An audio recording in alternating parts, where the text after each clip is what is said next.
finally figured it out. WWE are just mucking around with us because last week Raw was really good and SmackDown was a little bit boring, and this week Raw didn't make any sense and SmackDown was a really entertaining show. They're just keeping us on our feet and they're keeping us guessing. Great work, WWE. I love a game. But my name is Simon Miller and welcome to Ups and Downs. If you are brand new, it is a show here on WhatCulture Wrestling where I go through wrestling shows and I give the good bits an up using this, the finger of power, and I give the bad bits a down. If you're thinking, why is this bald asshole allowed so much control, so much power? Some things just don't make any sense. Let's up those downs.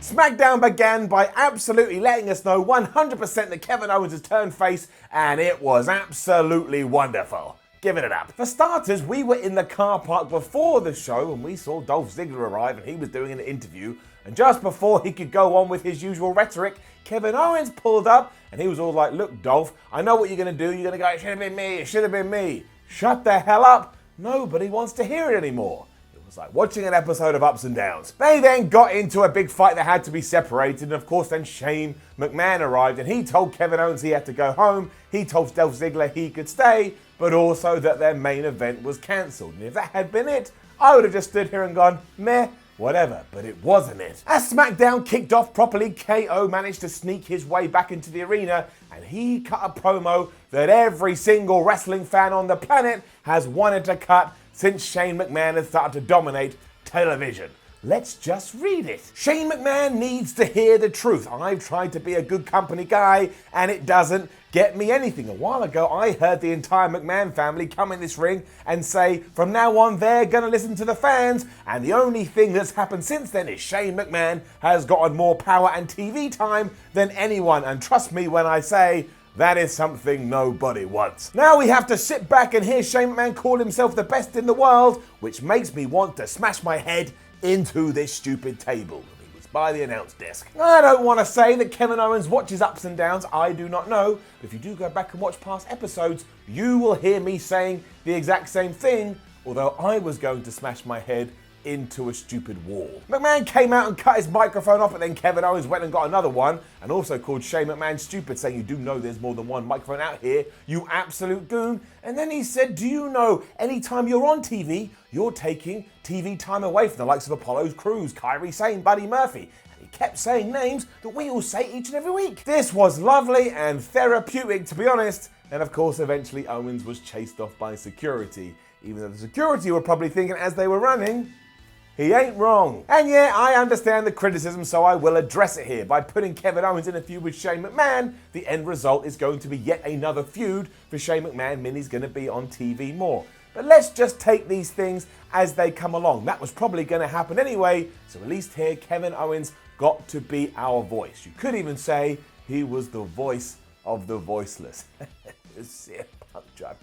Also, in the context of what I was seeing, I was just cheering so much and I had an orgasm. No, wait, not orgasm. I didn't mean that again. This is like yesterday again. Sometimes things just pop out my mouth. I don't mean it. I did not do that. Nobody would do that. That's just weird and strange. I regret saying it. This was perfect. It was exactly what we needed to ensure that Kevin Owens got back to where he was, because ever since his return, it hasn't been great. And if you haven't seen it, you should go and watch it. And then it was Shinsuke Nakamura versus Finn Balor. What the hell happened in WWE land in the last 24 hours?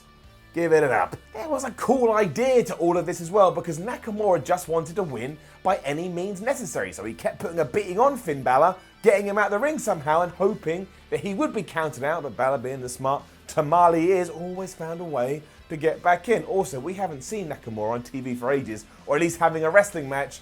He is so good, so is our Intercontinental Champion. This was like water flowing down a stream. After he had done this count-out trick a few times, he managed to use it to his advantage, because when Finn finally got in one last time, Shinsuke Kinshasa'd him right in the face, got the 1, 2, 3, and he now holds a victory over the title holder. And once again, you can get mad and go, this Intercontinental Champion, who's rubbish, who never wins. I know, but he wasn't even on TV till recently, and that belt right now has as much prestige as a potato, so at least now we can set up Balor versus Shinsuke for that belt, so straight away the potato is slowly becoming a carrot. As we know on the chain, carrot's behind the potato. What's more important is what Finn had to say before this match began. We did one of those inset promos, and well, like earlier, I'm just going to read it to you. Oh, we've known Nakamura for 15 years. He's dangerous, he's mysterious, he's an artist capable of painting a picture of chaos. But that's not the man I face tonight. Tonight, I face a man desperate to get his career back on track.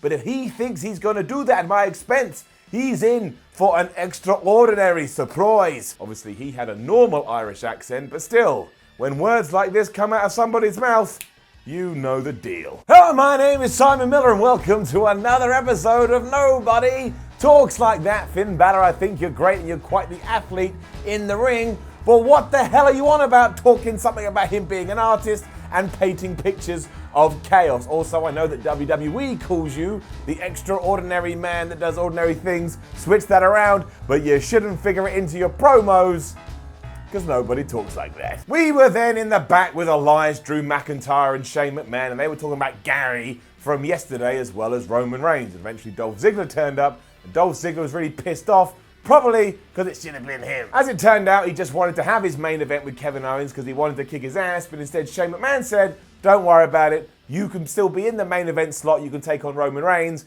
and all three of us, the three doofuses, will be at ringside. The dumbest part of all of this, though, was when Elias said that he had written a funeral song for The Undertaker. Are you a moron, Elias? The Undertaker is already dead. That's why he's called a dead man. Also, it doesn't matter how many songs you do write for him. I have seen The Undertaker die around about 47,622 times, and he always comes back, so your song is going to be no one's going to care. No one's going to care about your stupid song. Samoa Joe was also backstage and he cut such a good promo on Kofi Kingston that if you were just flicking through the channels and you didn't know what pro wrestling was, you'd probably think this crazy Samoan guy wanted to murder somebody called Kofi Kingston.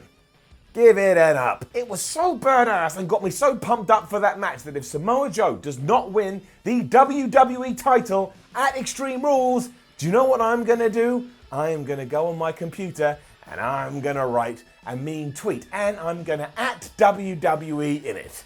How do you feel about that, Vincent McMahon? It was then the follow-up to all our Alexa Bliss, Nikki Cross and Bayley stuff. And really, my major problem with this is there is not enough story here. There is not enough depth to come up with segments that have to be on both Raw and have to be on both SmackDown. So because of that, down. Here we had a contract signing as Bayley and Nikki Cross yelled at each other, and then Nikki Cross, for some reason, had a match with Carmella, and she beat her with a swinging neck breaker. Carmella felt like she was just like a shadow in the background, just kind of there. Bliss was nowhere to be seen, and I hope after this Sunday, Bayley retains her title, goes on to feud with anybody else, and then Nikki Cross and Alexa can obviously fall out, and they can do their program too. Additionally, when Nikki Cross was being introduced by Kayla Braxton, Kayla said, representing herself and Alexa Bliss, is Nikki Cross. Of course she's representing herself. What does that mean? That is one of the most ridiculous things I've ever heard. No one says about me representing himself. It's the llama that apparently is now booking WWE TV shows. Also, shout out to that llama. He got a lot of social media love. Meh. WWE then also, remember, weeks ago they told us that the Kabuki Warriors were going to take on the Iconics in Japan, and if they did win, they would receive a women's title shot. So you would assume that's what happened here. No, it didn't, down. Instead, Asuka, Kairi Sane and Paige bumped into the Iconics and said, we would like to fight you for those championships. But of course, the Iconics were like, no, we don't want to. And they pretended that Billie Kay had some kind of weird, mad cow disease flu thing. They were lying. Paige then slapped Peyton Royce right around the face. And straight away I was like, well, that seems very unnecessary. And also now when you do fight, I hope the Iconics retain their titles and I hope Paige's group loses. So that worked well, didn't it? I'm sure that went exactly how WWE intended it to go. Honestly, right now, go Iconics. You hold those titles forever. Roman Reigns then told us that on Sunday, Drew McIntyre and Shane McMahon will rest in peace. Now, obviously, he was using the Undertaker's catchphrase, but Roman, when you're not that gimmick and you just say it, you just come across like you're going to murder a couple of people in a few days. Just saying. All the tag team title stuff was nice though, and for a while actually allowed me to believe that WWE believes in that division. Give it up. It began with the New Day coming out to insult Daniel Bryan and Eric Rowan, as well as Big E, making a ton of sexual references. So if you enjoy that, you can go and check that out now. And of course, eventually the tag team champions did come out, say this is your problem, the New Day. All you do is goof and muck around when you should be trying to make the tag team division a more serious place. Xavier also asked the recyclable one who his daddy was, because it seems all he does is take orders from the likes of Bray Wyatt, Luke Harper, and now Daniel Bryan. And after Daniel Bryan has said that the worst thing that could possibly happen to the tag team scene is Xavier Woods and Big E winning the championships, he corrected himself and went, no. Actually, the worst thing would be Heavy Machinery doing that. So out came Heavy Machinery. Otis and Tucker did their thing, and as you know, if you've seen these two before, Otis is like some weird package that seems to have just inserted himself into the WWE universe, but he's very entertaining. So then when we did have Otis versus Xavier Woods versus Daniel Bryan, that get a thumbs up too. When you get a thumbs up, you also get an up. Naturally, Rowan got involved earlier, which meant Big E and Tucker also jumped into the fray, so they got chucked out of there by the referee. And if you can believe it, Otis won after a pop-up slam onto Xavier Woods. I think there's something here. I enjoyed all of this muchly. Backstage, Ember Moon was in catering before she was approached by Sonya Deville and Mandy Rose. And basically, all that's happened here is because we've run out of single matches between these three, those two would now like Ember Moon to go get a partner. She's going to do that, and we're going to have a tag team match next week. Also, throughout this, hiding under the table was Drake Maverick. And out of context, that sounds really creepy, probably because it was a bit. Ali then cut another one of those on-the-street promos, and as you know, if you've seen previous ones, he's really good at this. Now, I know they're not like the Firefly Funhouse, but the same idea is here. If we can use this to build Ali back up and then put him back on television to make him feel like a big deal, all of these will have been very worthwhile. Aleister Black was then given the WWE split screen treatment. Now, at least this time there was a reason to do it, because we were going to introduce who his opponent was going to be, the guy that's been knocking at the door, using this format. But we have to have some consistency here on ups and downs. Otherwise, we are just WWE. Roll it. I knew that my opponent wouldn't show up. It doesn't surprise me. So instead, I'm just gonna go to the pay-per-view on Sunday and I'm gonna whip anybody's ass. Maybe it's the Door, and I'll whip the Door's ass. That's right, Aleister Black. It is me, Cesaro, and I am the person who was knocking at the door. And I am the person that will beat you at Extreme Rules. However, yeah, it was Cesaro, and while that's not a oh my gosh moment, that's still quite exciting, because if WWE do indeed give Aleister Black and Cesaro some time on Sunday, they will have an absolute brilliant match. Also, I presume Aleister Black will win. That ain't a bad victory to get. But yes, I do have to point out that while Aleister was wearing black, Cesaro turned up wearing all white. That, ladies and gentlemen, is WWE summed up to a T. So for the first time maybe ever here on Ups and Downs, the fact that we had another of these stupid split screen things is going to get a down, but the fact it was Cesaro, which I'm quite excited about, is going to get an up. Push my button, start going down on my lift, because when you go down in the lift, you can't get mad at me for doing dumb things. And then jump for joy, because this weird Shelton Benjamin character came back, which means it's not a one and done. This week he was asked who was going to win in the main event between Roman Reigns and Dolph Ziggler, and yes, once again, he just did this.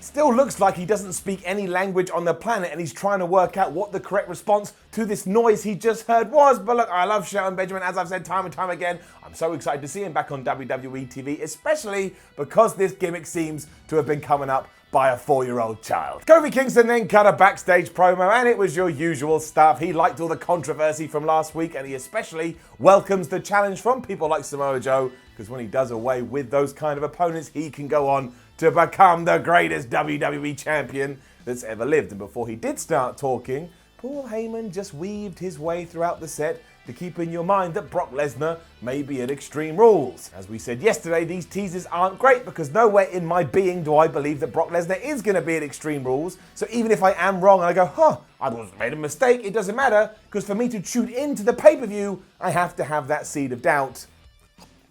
I don't have the seed of doubt. It was then our main event, and I should give it a down because it was just so focused on Shane McMahon But I'm not going to, because of one simple thing. We'll get to it. So, up. It was Roman versus Dolph, and of course the 3 Poindexters were at ringside and Shane McMahon was on commentary. In fact, now that I think about it, we did not need that. We did not need to hear any more of Shane McMahon's voice this week in WWE television. Give that a down. But after the two doofuses had continued to help Dolph Ziggler, including at one point Drew just pulling Dolph out of the ring so he couldn't take any more damage, Kevin Owens returned to the arena when Shane McMahon was in the ring trying to distract Roman Reigns, and he gave Shane a stunner, and I just enjoyed it. It was satisfying, it kept me at peace. That's all I needed on this Tuesday, or right now when I'm saying this Wednesday. It was like unwrapping the big present on your birthday and realizing your parents had finally bought you a Super Nintendo, and it also allowed Roman Reigns to spear Ziggler to get the 1, 2, 3. I don't know where this goes, but please, for the love of everything, let it go into a Shane McMahon Kevin Owens feud, and it's Kevin Owens that rids the WWE Universe of the younger McMahon forever. Forever, not forever, just for a while, for a few months. He just takes him off TV and it allows Kevin Owens to shine and Kevin Owens to become the man. And I can find Kevin Owens like, Kevin Owens, you're everything to me, and he can go, get out my face, you weirdo. And I'll be like, it makes sense, but just thank you. Maybe it can even allow KO to climb to the top of the mountain and become the champion. And that's it, SmackDown was over. The go-home show for Extreme Rules is in the books, and this was a far better show than not only Raw from yesterday, but from SmackDown last week. It's almost like a bunch of other people were writing it. And Eric Bischoff doesn't start for another week, so I don't know what happened here, but just make sure you kind of follow this trend for a while. There's my spinny arrow. Give this SmackDown an up. And even if there are people in the comments going, I don't agree, this is one of the ones that I enjoyed. Now, don't forget to leave a comment below and let us know what you thought about last night's episode of SmackDown. Like, share, and subscribe. Head over to WhatCulture.com, like I'm doing now. Read yourself some articles, then turn around, go back, follow WhatCulture on Twitter, and WhatCulture WWE. Then what else do you do? Oh, that's right, you're already here. You watch more videos on WhatCulture Wrestling. Who else walks around for no real reason? Me. My name was Simon Miller. You've been watching WhatCulture. Thank you very much for joining in. And look, we've still got a bunch of ups and downs to do. Join me on Sunday at some point, not sure when we up those downs for AEW's Fight for the Fallen. And then around about 24 hours after that, we'll up those down for Extreme Rules. It's like a fight. What's going to be better, AEW or WWE? Let's find out. Also, don't forget, Shane McMahon, if you win on Sunday, you remember what I showed you the last couple of weeks and showed it to you today? You didn't do anything too bad. I will blast you into next week.